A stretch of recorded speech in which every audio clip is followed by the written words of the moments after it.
This channel does not promote any violent, harmful, or illegal activities. All content provided by this channel is meant for an educational purpose only.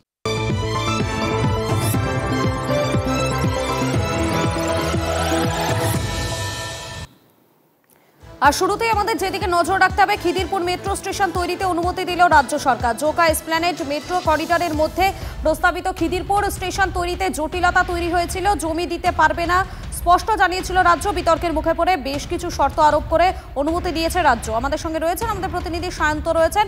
Sayanta, বিস্তারিত জানাও। দেখো, জমি বিতর্কে রীতিমতো রাজ্য সরকার চাপের মুখে পড়ে গিয়েছিল এবং খিদিরপুর স্টেশন আদৌ তৈরি হবে কিনা সেটা নিয়ে প্রশ্ন তৈরি হয়েছিল।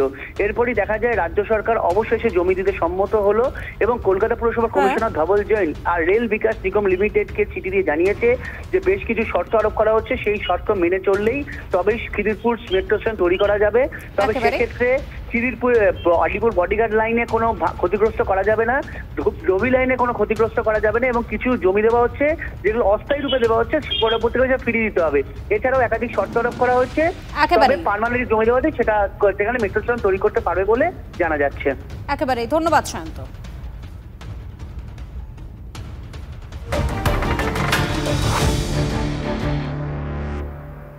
আহমেদাবাদে বিমান দুর্ঘটনার পর নড়ে চড়ে বসে অসামরিক বিমান পরিবহন মন্ত্রক। দেশের প্রত্যেকটি বিমানবন্দরে অডিট শুরু হলো। প্রায় 36 ঘন্টা ধরে কলকাতা বিমানবন্দরে অডিট হয়। আমাদের সঙ্গে রয়েছেন আমাদের প্রতিনিধি রঞ্জিত। রঞ্জিত, বিস্তারিত জানাও।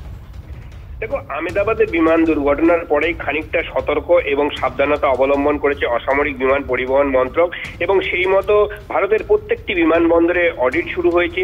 দিল্লি, মুম্বাইয়ের পরে কলকাতা বিমানবন্দরে অডিট হলো। প্রায় 36 ঘন্টা ধরে জেডিজি ভরত ভূষণের নেতৃত্বে গতকালই 6 সদস্যের প্রতিনিধি দল তারা কলকাতা বিমানবন্দরে অডিট শুরু করে এবং আজ দুপুর 2টো পর্যন্ত সেই অডিট চলে।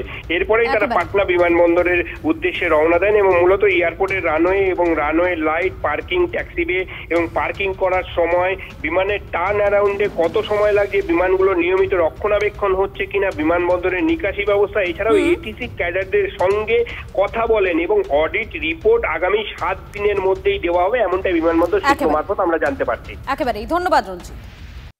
নতুন জগন্নাথ মন্দির, প্রথমবার রথযাত্রা। দীঘায় এখন মহা ধুমধাম। দীঘায় রথযাত্রার অভিভাবক স্বয়ং মুখ্যমন্ত্রী মমতা বন্দ্যোপাধ্যায়। মমতা বন্দ্যোপাধ্যায়ের হাত ধরে এই রথে রশিতে পড়বে টান। লক্ষ লক্ষ ভক্ত সমাগম হবে। সেজে গুজে তৈরি জগন্নাথ, বলরাম, সুভদ্রার 3টি রথ।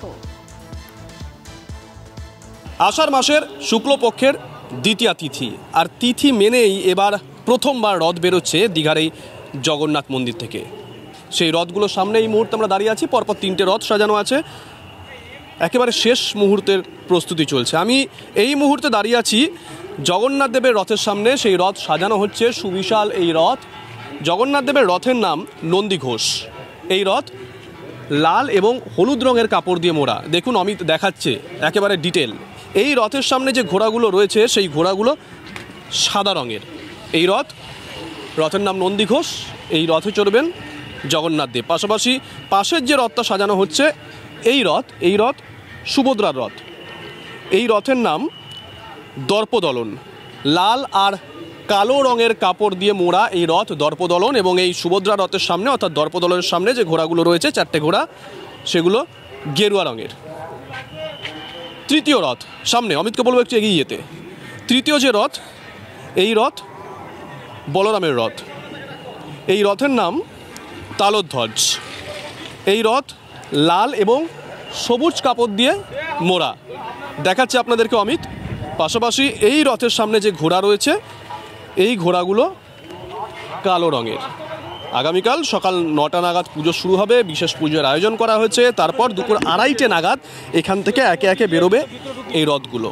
রাজ্যের মুখ্যমন্ত্রী মমতা বন্দ্যোপাধ্যায় তিনি এখানে উপস্থিত হয়েছেন। সোনা ঝাড়ু দিয়ে রাস্তা ঝাড় দেওয়া হবে, পুরীতে যে নিয়ম। আর তারপরে এই রথ নিয়ে যাওয়া হবে মাসির বাড়ির উদ্দেশ্যে। এখান থেকে মাসির বাড়ি ওই 1.5 কিলোমিটার মতন। কিন্তু অনেকে অনুমান করছেন যে লোক সমাগম যা হবে, দূর দূরান্ত থেকে যত মানুষ আসছেন, হয়তো 1.5 কিলোমিটার পথ পাড়ি দিতে 1.5 ঘন্টারও বেশি সময় লাগতে পারে। ক্যামেরায় অমিতের সঙ্গে শুভজিৎ, TV9 বাংলা, দীঘা।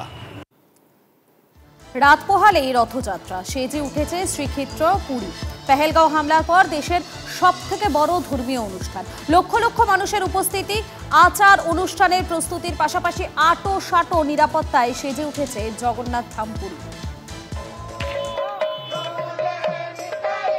উন্মাদনা তুঙ্গে, লক্ষ লক্ষ মানুষ পৌঁছে গিয়েছেন পুরীতে। রথের দিনও পৌঁছবেন প্রচুর মানুষ। জনসমাগমের দিক থেকে দেশের অন্যতম বড় ধর্মীয় অনুষ্ঠান পুরীর রথযাত্রা। ইতিমধ্যেই দেশ বিদেশের পর্যটকরাও পৌঁছে গিয়েছেন। এই ছবি প্রতিবারের, তবে এবার পুরীর নিরাপত্তার ছবিটা সম্পূর্ণ অন্য। বলা যেতে পারে দুর্গে পরিণত হয়েছে গোটা পুরী শহর। পেহেলগাঁও হামলার পর দেশের সবথেকে বড় ধর্মীয় অনুষ্ঠান, তাই নিরাপত্তার দিক থেকে কোনো ফাঁক ফোকর রাখতে চায় না প্রশাসন। নিরাপত্তায় এবার প্রথম ব্যবহার হচ্ছে এআই প্রযুক্তি। শহর জুড়ে বসানো হয়েছে 275টি এআই ক্যামেরা। শহরের একাধিক বহুতলে মোতায়েন থাকছে এনএসজি স্নাইপার। নিরাপত্তায় কেন্দ্রীয় বাহিনীর পাশাপাশি থাকছে 20,000 নিরাপত্তা কর্মী। অ্যান্টি ড্রোন টেকনোলজিও এবার ব্যবহার হচ্ছে পুরীর রথযাত্রায়। সর্বত্র নজর রাখবে ওড়িশা পুলিশ। পাশাপাশি বৃহস্পতিবার সকালে মন্দির চত্বরের নিরাপত্তা খতিয়ে দেখেন এনএসজি কর্তারা। এর পাশাপাশি পুরীর নিরাপত্তায় এবার আরও একটা জিনিস নতুন। সমুদ্র পথে নিরাপত্তার দায়িত্বে ভারতীয় নেভি। এই প্রথম এই দায়িত্ব পেল নেভি। এর আগে এই দায়িত্বে থাকতো ওড়িশা পুলিশের কোস্টাল গার্ড।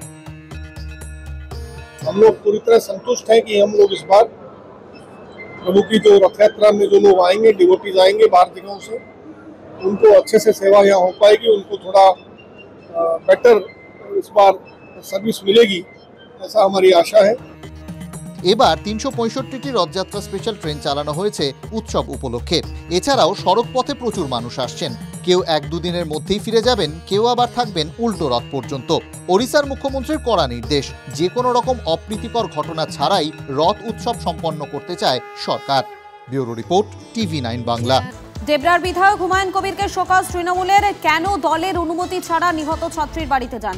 শোকজ করে চিঠি পাঠালেন সুব্রত বক্সী। গতকাল তামান্নার বাড়িতে গিয়ে টাকা দেওয়ার চেষ্টা করেন হুমায়ুন কবির। তামান্নার মা সেই টাকা প্রত্যাখ্যান করেন। সন্তানহারা মাকে কেন টাকা দেওয়ার চেষ্টা? প্রশ্ন ওঠে তৃণমূল বিধায়কের ভূমিকায়। এরপরই হুমায়ুনকে শোকজ করল তৃণমূল।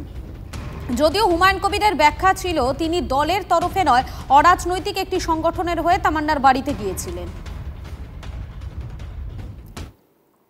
এটা ওদের ঘরে ঘরের ব্যাপার, ওটা ওদের নিজস্ব ঘরে ঘরের ব্যাপার। ওখানে আমি আর কি বলতে পারি, ওদের নিজের ঘরে ঘরে ব্যাপার। আমার কাছে যেমন এসেছিল, আমার কাছে আসলে সে আমি মেয়ে মানুষ, হাতা খুনতে ঝাঁটা আমার হাতে থাকে, ওটাই আমার চলে। আর মুখ প্রথমে মেয়েদের হাতা খুনতে ঝাঁটা আর মুখ ছাড়া কিছু চলে না। তারপরে আবার আমি কন্যাহারা মা, সেই মতো আমার কথা। এবার উনি কি করবেন, 3 দিনের মধ্যে কি বলবেন কি করবেন, ওইগুলা ওদের ব্যাপার।